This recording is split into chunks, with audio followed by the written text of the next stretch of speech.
Hi everyone, welcome to my channel. I'm Chandrika and this is Rika Life.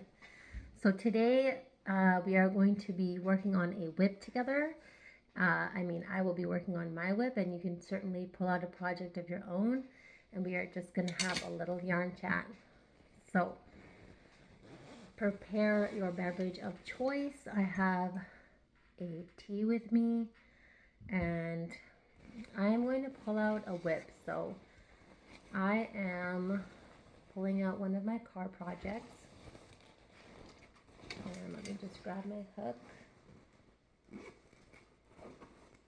Okay, and I will tell you what I'm working on. I'll show it to you as well.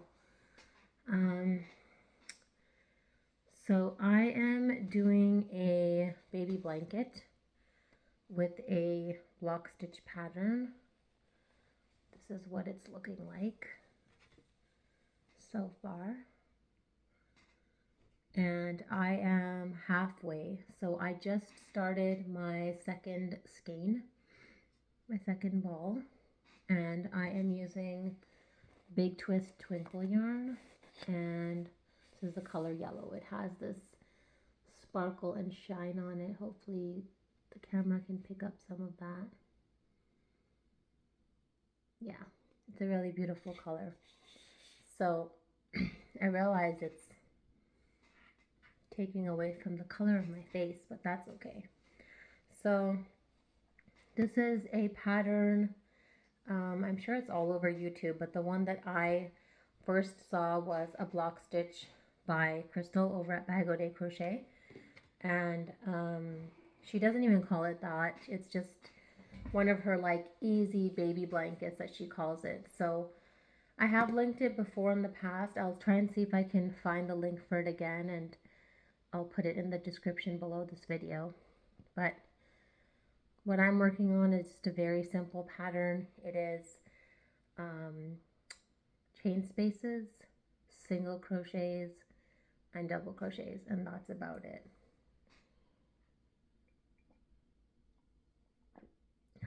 My tea is still a little bit warm, so that's nice. I was just rushing around getting everyone situated before I sat down to make this video, and I thought my tea would become cold, but luckily it's still a little bit warm, so happy about that. So yes, I am recording this on Sunday, and you will see this Monday morning or whatever time on Monday that you happen to visit my YouTube channel. And I thought it would be nice to spend some time together working on our WIPs. I just finished one ball of this and I have one ball more. I feel like if I use this entire ball, this blanket might become more rectangular than square, which I guess is fine. There's no problem with that. I was planning to, excuse me, I was planning to work on my tutorial for some new hats that I designed. I will have to work on it this week. So once my kiddos are back in school on their regular schedule, I need to get this done because my daughter finishes school in like the third week of May, and then she will be home for 2 months. So then who knows what will happen to my recording schedule. So I'd like to get this video tutorial and written pattern for a new hat that I'm making already. I'm going to be working on that this week. I actually have the hat sitting right here, but I'm not going to share anything until things are ready, and then I will definitely be sharing some glimpses of behind the scenes and showing you what the hats look like. I'm finding that I'll need to give a lot of measurements for the hat, because what I'm realizing is I tested out the hat with a DK weight yarn, and after I wrote the pattern I made another hat in another DK weight yarn, and both of the sizes are very different. So even within one classification of weight, even within a light number 3, or in some instances I'm sure even within a number 4 worsted weight, the sizing of things can vary so much. So I'm definitely going to have to put some notes to that effect, just explaining about sizing. And one of them, I tried them on, and it's like down to here. It's like below my eyebrows. And I realized this might be a bit big on people. It seemed like my first hat, the Dreamy Beanie hat, was a little small for people. It probably could have used an extra couple of rows. And this new one that I'm making seems like it might be big for people. So I'm not really sure how to get an exact sizing for hats. The thing is, everyone's head is so different, all different sizes. Um, but generally, I'm making it for an adult size hat. So they're not children's hats. But of course, you can play with the pattern and figure out how to modify that so that it will fit a child. So I'm really, really happy that I was finally able to design something after so many months. Um, I guess I finally gave myself some of that space for, some new energy to come. And so, yeah, now I'm excited to make more things. I might just sit and design some more hats because I really had fun designing 2 hats. And I also realized that I love making baby blankets. And I've never actually pulled out a stitch dictionary. So evidently there are these books called stitch dictionaries in which they have all varieties of stitches for crocheting. I would love to get my hands on one of those so that I can go through it and see, how to do different stitches and see what stitches look good together and start playing around with things. I think it would be so fun for me to design a baby blanket, and that's something that just excites me. Just going off on a tangent here, but last night I was reading to my son some short stories I had written when I was pregnant with him back in 2020. And he really liked the stories, and I really enjoyed reading them to him.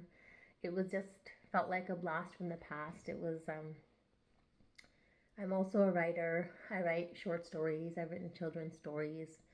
I haven't per se published anything, but I do have a blog up at Substack, which I haven't written on since December of last year of 2023. So it's been 6 months since I've written anything on there. But that's why my channel is called Rika Life, because I dabble in so many different things. It's not just all crocheting, though of course here I'm primarily sharing crocheting, but if you follow me on my other platforms on Instagram and Facebook, you'll see that I have so many different arts and arts and crafts that I dabble in. So that's why it's called Rika Life, so that it can encompass all of the different things that catch my interest. So yeah, I'm really enjoying working with this yarn. Again, this is Big Twist Twinkle, it's called. So it has, it's 97% acrylic and 3% metallic fiber. And I have to say that this feels very soft, and that metallic fiber doesn't feel scratchy at all. Not at all. I can barely even tell that anything is there. And so that's why I decided to make it into a baby blanket. This was one day I went to Joann's, and I don't know why, I just had the color yellow in my mind, and I was like, I want to make something yellow. I want some yellow yarn. So I just walked up and down the aisles. Luckily my Joann's has a decent amount of yarn, and I just was looking for a yellow yarn, something like this shade, and this was the only one in this shade. I don't think I saw any cotton yarn in this color, otherwise I might have picked up a cotton yarn. I also didn't see the regular Big Twist in this color. I think I saw this first, and I saw the sparkle that it had in it, the metallic fiber. And I was like, yes, this is it. This is the one I want. So I bought two balls of this, and now I'm working on this project. And it's just so amazing to me to look back at all the videos that I've made and to see the sheer amount of projects that I've made over the last, even just the last year that I've been on YouTube. I have made so many things, and I do have a master list on my keep notes, they're called. I have a master list on there of everything I make each month, and I basically keep track by month, and then I can look back and see what did I donate, how many blankets did I make, how many hats did I make, how many mandalas did I make, what other items, scarves, shawls did I make. So it's just a nice reminder for me, a nice refresher to go back and look at that and remember this is everything I made. I've been trying to take pictures of everything, but I realized I kind of am bad at that and I don't end up taking pictures of everything. Sometimes I'm just taking pictures like um, while it's in progress. I just take like random photos of it, but I don't always lay out my pieces afterwards and take like nice professional photos of them, especially when I know they're going to be donated. So like even this blanket, I may or may not keep it, but I need to remember to take a picture of it. So you'll all have to remind me to do that because I keep forgetting. I just keep making, and then I kind of put things in my makes bags, and then one day I pull things out, and then I put things for donations, and that's it. I haven't heard back from the people about crocheted items out of cotton. I wanted to donate some cotton things, but I don't think, I think my email must have just gotten lost in cyberspace. So they probably didn't see my reply. So maybe I need to email them back. But I don't have that much cotton to make like 150 items of anything. So maybe I'll just leave it for now, and I'll just make some smaller things with my cotton yarn. I wanted to say that it's been so fun to see different YouTubers collaborating and doing such like fun things on YouTube, doing competitions, meeting up. So I don't know if anyone who watches me lives in Texas, but I live in Houston, Texas, and I would love to meet up with people in person. I think that would be so fun to go to these nice stores and check out some yarn. That would be so fun. I was just talking to one of my crochet buddies. She's actually one of our cousins, and I was just talking to her about the projects she's making, and she said that she's probably going to start a crochet club on Sundays just so that she can get together with like-minded people and sit with them and chat. And I thought that was such a good idea. So maybe I will do the same, because I know a place like Texas is so spread out and people are all over the place, but I'm going to see if I can find a community nearby me, or create a community nearby me, because I feel like that would be so much fun. And now that I have a little bit of time in the daytime when my kids are in school, I might actually be able to join something. So yeah, I got some books from the library and I'm finally sitting down and reading them, and I've really been loving that. I feel like as an adult you kind of stop reading. Other things take precedence.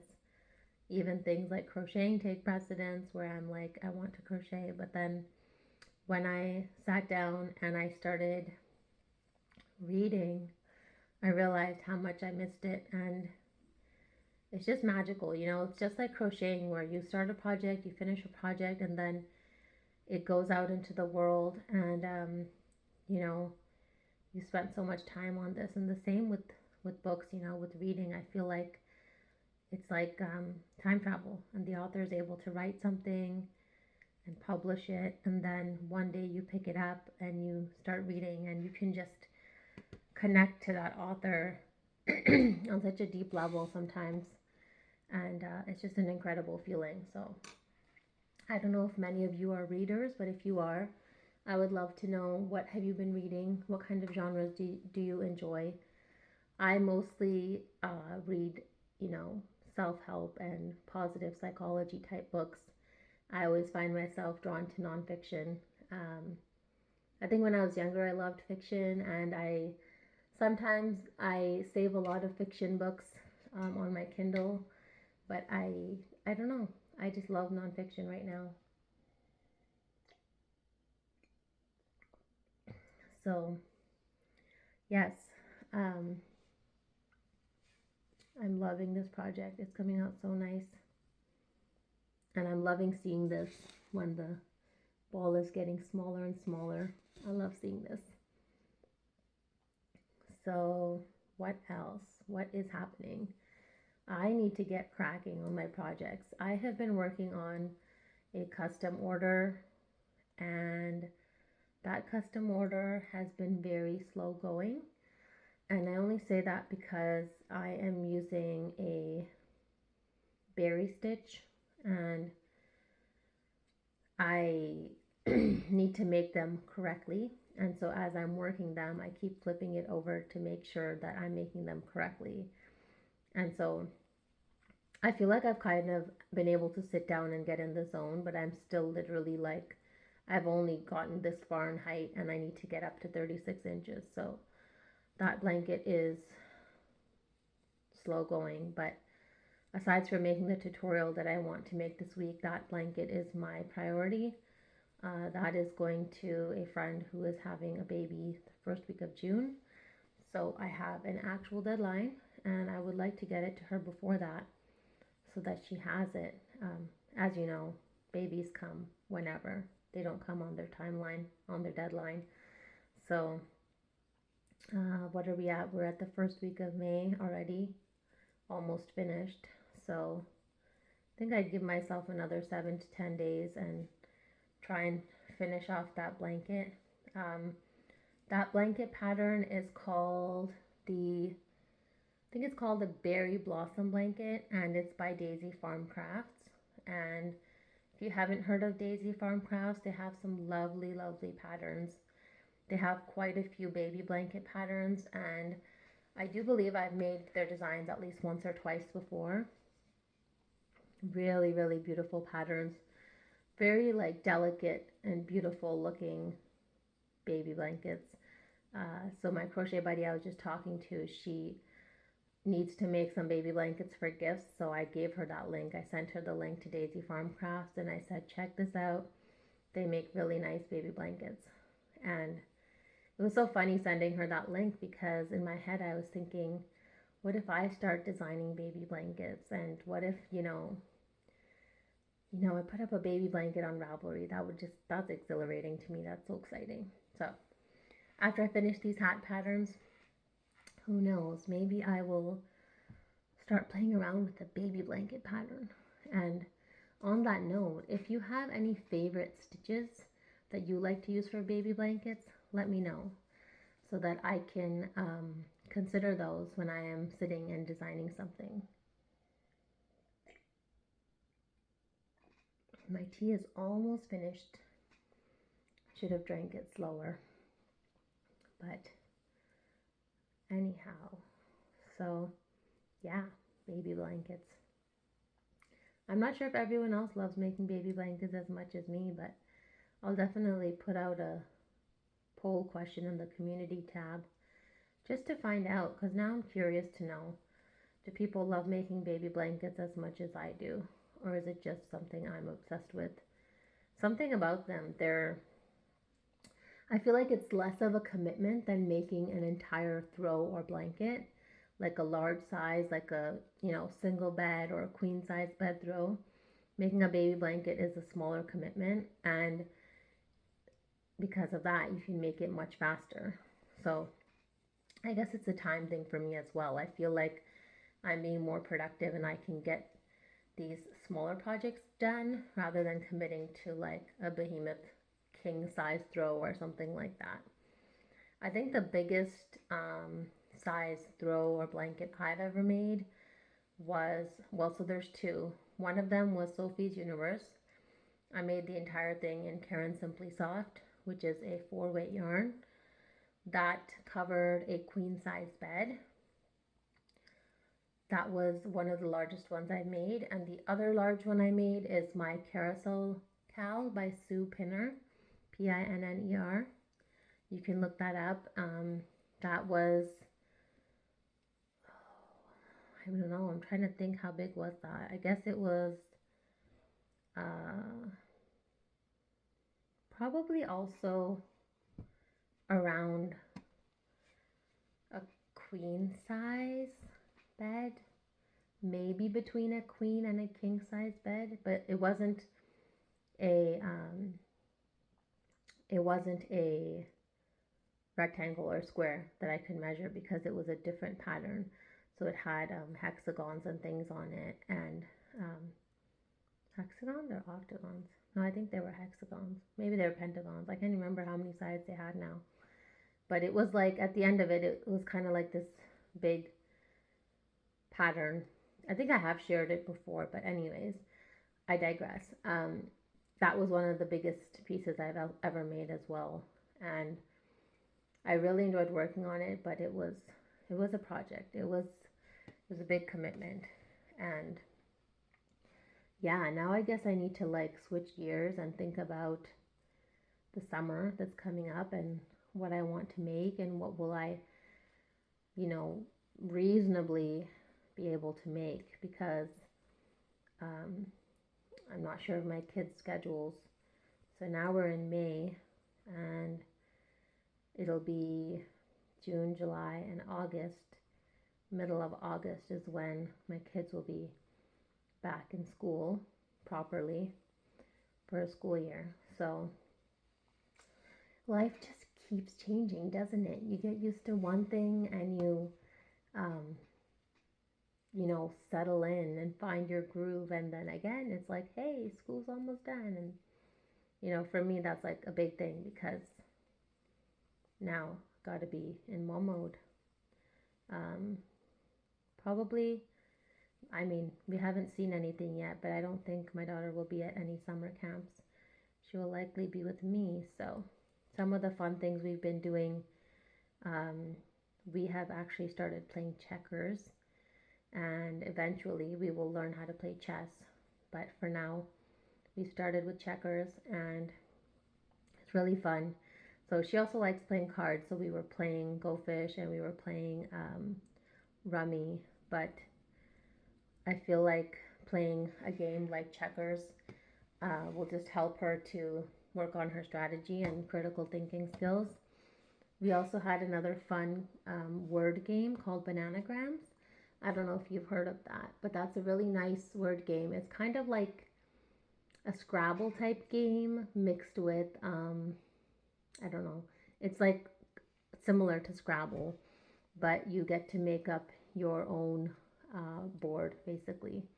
So that's a really fun game, and through that also my kids will, learn to be more familiar with words and things. So that game has been really fun. It's just nice playing, and we played Candyland. I don't think I've ever played that game before. We just had like a really small board, and so we were playing that as well. Just fun on the weekend while it was raining outside. So it felt nice to kind of unplug and do those family activities, because otherwise I find, everyone's busy on their devices or doing homework or what have you, office work. So it's nice to just unplug sometimes and to have that family time, which is so precious, because I feel like my kids are growing up so fast.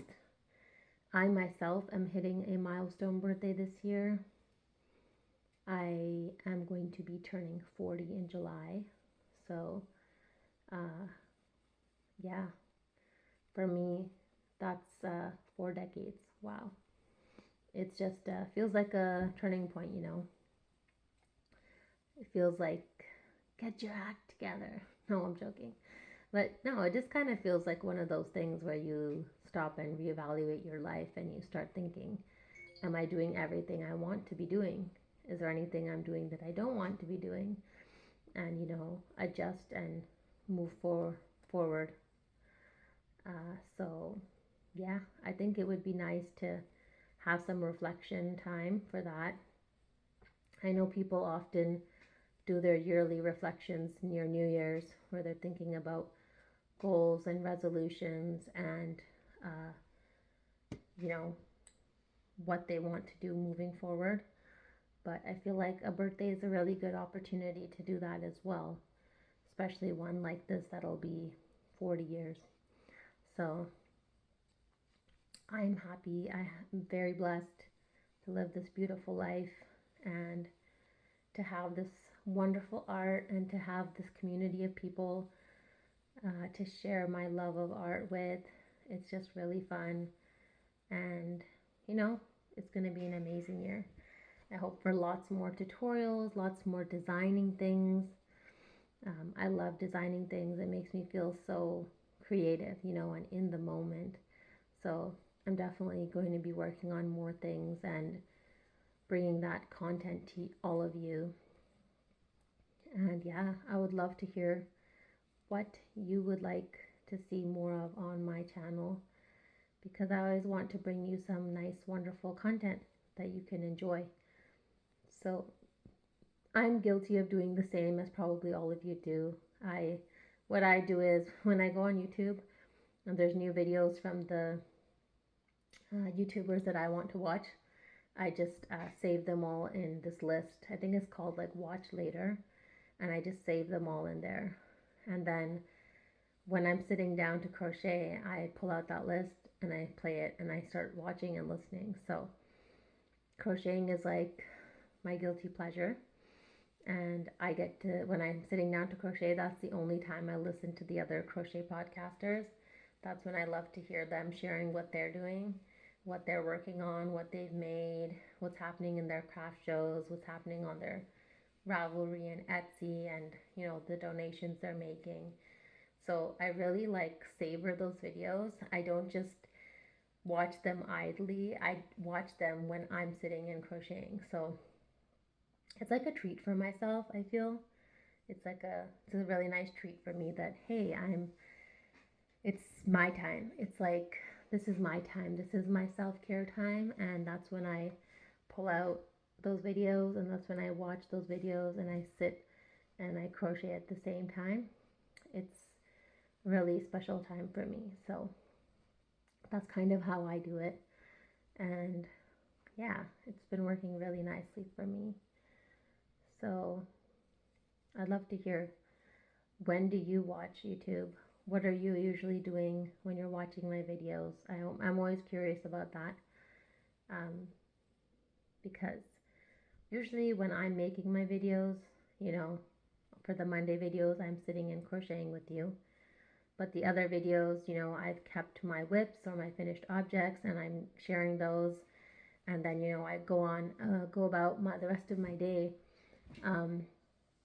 But I'm just curious to know, what are you doing when you're watching my videos? I'd love to know. Let me know in the comments. My tea is almost done. I have like one sip left. But yeah, this pattern is so nice. This is my like 4th or 5th time using this block stitch pattern. I really love it. I think there are probably a couple of variations on it where people have modified the amount of chain spaces they make, things like that. But fundamentally, I think they're all the same. And so that's why I just stick to the one tutorial that I found. And I haven't really changed anything up. I think you might be supposed to be doing a chain 2, but I do a chain 3 and it's been fine. I'm also using a J6mm hook, and I think, yeah, they recommend an H5mm hook for this yarn, which for me, I mean, this yarn feels like it feels like a worsted weight yarn, and so I wouldn't use an H5mm hook on a worsted weight. I use an H5mm hook on a DK weight yarn for worsted weight, I literally start at an I 5.5, or I go directly to a J 6 millimeter hook. So I always go up a hook size, and that's just because of my tension on the with the yarn. So I always go up. That's been working out good for me. I find there's not much difference just moving up,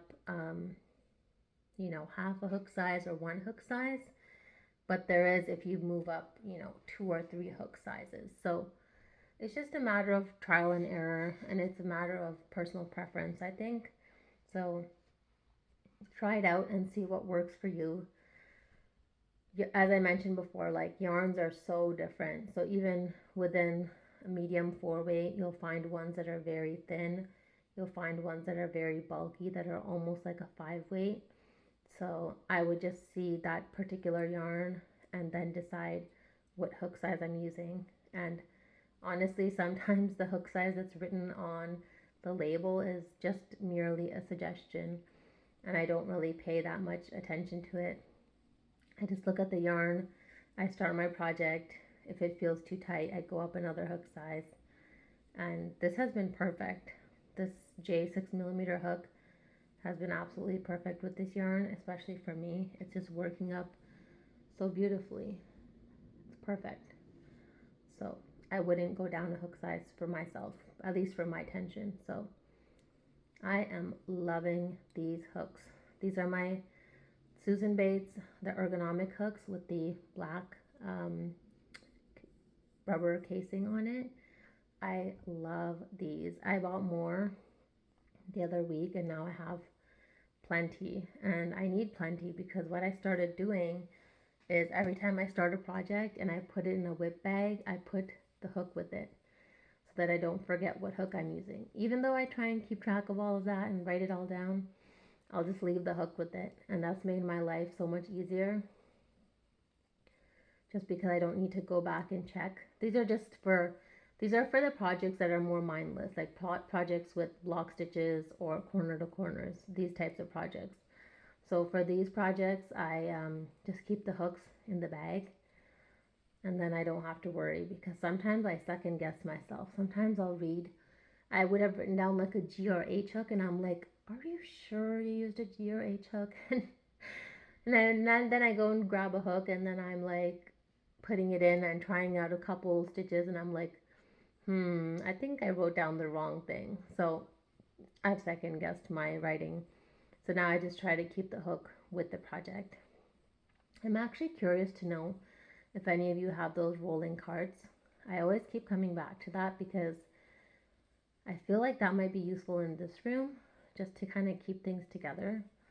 Not so much on my carpet near my couch, but I feel like in this room it might help me to just keep my supplies together, because I feel like sometimes they're all over the place, or they're like in a project bag, and then I need to remember which project bag did I put all my stitch markers in, or which project bag did I put these extra hooks in, or where are my large hooks. So I'm always looking for things, even though I'm organized, even though I've just recently cleaned up everything here in regards to my yarn and my crocheting.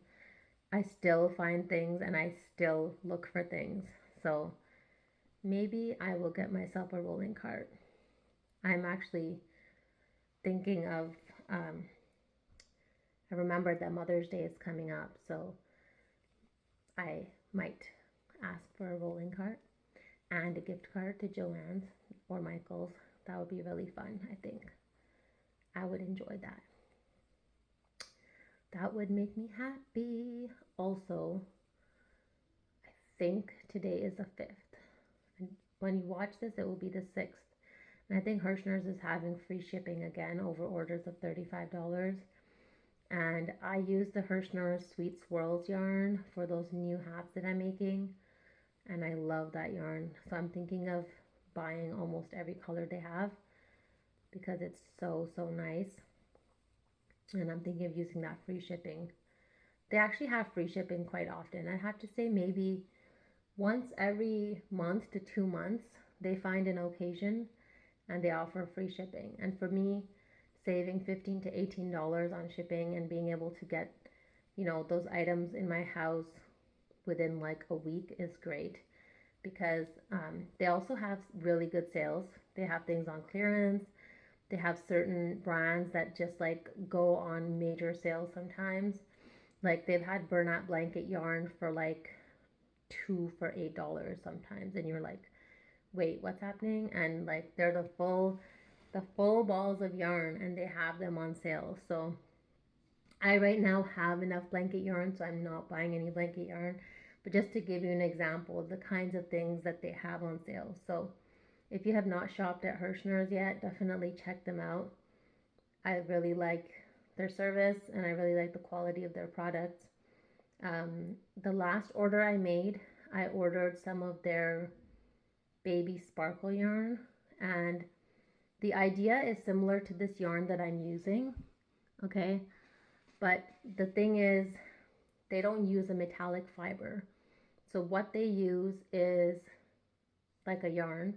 I think it's oh, of course now I can't remember what it's mixed with, but I think there's a different material in there, and that material is like a very thin type thread, and it's woven in with the rest of the yarn in almost the exact same shade, just a little bit lighter. And so it gives this look without being metallic and without being harsh on the hand. So it's still super soft. It's baby sparkle yarn, and I think when I was just checking their website, their baby yarn, all the colors coordinate with the sparkle yarn. So they're all the same colors, but the sparkle yarn has this extra effect to it. So I do have some white Karen Simply Soft. So I was thinking of making more of like a pastel type blanket with that, with the baby sparkle yarn. I haven't, had any major breakthroughs with what exactly I'm making. But if you have any ideas, I will tell you the colors I have. So I have a light green. They're all like pastel colors. I have a light green, blue, peach, pink, yellow. Did I say green? Blue. I have like 6 colors, I think. And yeah, and then the color I was thinking to offset it or to pull it all together was a white yarn. I don't know why I'm thinking of granny squares now. Just suddenly thinking of granny squares. I wonder, I have 2 balls of each. Just wondering, that's 6 colors. That would make 6 squares. And then put it all together. That would be like a rectangular blanket. That might look nice. That's an idea. A rectangular kind of granny square blanket with white to join and a white border. That might look nice. That would look like very delicate, and it can be a throw or a baby blanket depending on the size, because I'm not sure how big it would be, because that yarn is actually a 3 weight if I'm not mistaken. So it won't be too big, but just making individual squares. And I have 6 colors. So if I used both balls together, then I would have just 6. But if I made separate squares of each ball, I would have 12 squares. And then I could maybe mix and match them up. That might be fun. Okay, that's an idea. See, I didn't think of that before, but now suddenly I'm thinking that might be really fun. And then I could do a nice border to join them. And then I could do a really nice border around the entire thing. And that would actually be a really nice card project, I think, because I could just be making granny squares. And I would really love to find a nice way to join them together. So if you have any tutorials or patterns that you have saved for nice borders for granny square blankets, please send them over to me. You can always send me a link here in the comments, or you can even email it to me. My email is in the description of every video and also on my description of my page. But my email is rikalife11@gmail.com, RIKALIFE11@gmail.com. And you can send me there any comments or suggestions that you do have. Now I'm excited. I think I'm going to do that for that blanket. That'll be really fun. I really want to use that yarn, and I think it's gonna look so beautiful, so dainty, and just perfect. So thank you for being here with me while I have my light bulb moment. And I'm not going to make this video much longer because it's already about 40 minutes. So I hope you enjoyed this video. Thank you so much for watching. As always, I hope you have a wonderful crochetful day and week, and I'll see you again soon.